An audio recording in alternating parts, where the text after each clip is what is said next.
ఈరోజు పొద్దున్నే భయంకరంగా ఆకలేసి కడప గుడ్డు కారం దోశలు అయితే ఆర్డర్ పెట్టాను. ఇంకా మనోడు ఒక అరగంట తర్వాత తీసుకొచ్చి నా మొఖాన్ని పడేసి ఎంజాయ్ పండుగ అన్నాడు. పండుగ అన్నాడు కదా, ఫ్రీగా ఎత్తాడేమో అనుకున్నాను. నూస్ దినారు తీసుకున్నాడు. అక్షరాల మన ఇండియా డబ్బులు ₹135. దాంట్లో 2 దోశలు, ఒక పల్లీ చట్నీ, ఇంకోటి ఏదో కారం చట్నీ, దాంతోపాటు ఒక సాంబారు ఇచ్చాడు. ఇవన్నీ చూసిన తర్వాత నాకు ఫుల్గా ఆకలి ఇంకా రెట్టింపు అయిపోయింది. ఇంకా లేట్ చేయకుండా ప్లేట్లు వేసుకుని ఒక ముక్క తీసుకొని ఆ కారం చట్నీలో ఆ పల్లీ చట్నీలు అలా ముంచుకుని నోట్లో పెట్టుకుంటే తస్సదియ్యా. చాలా రోజుల తర్వాత నోటికి కారం తగిలేసరికి కళ్ళంటే నీళ్ళు వచ్చేసినాయి.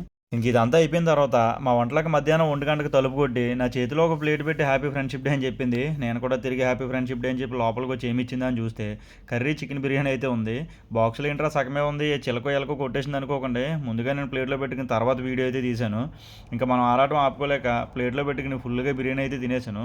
ఇంకా ఫుల్గా తిన్నాను కదా, నాకైతే నిద్ర వచ్చేస్తుంది. వెళ్ళి ఒక స్లీప్ వేస్తాను. ఇంకా చివరిగా అందరికీ happy friendship day. Bye bye.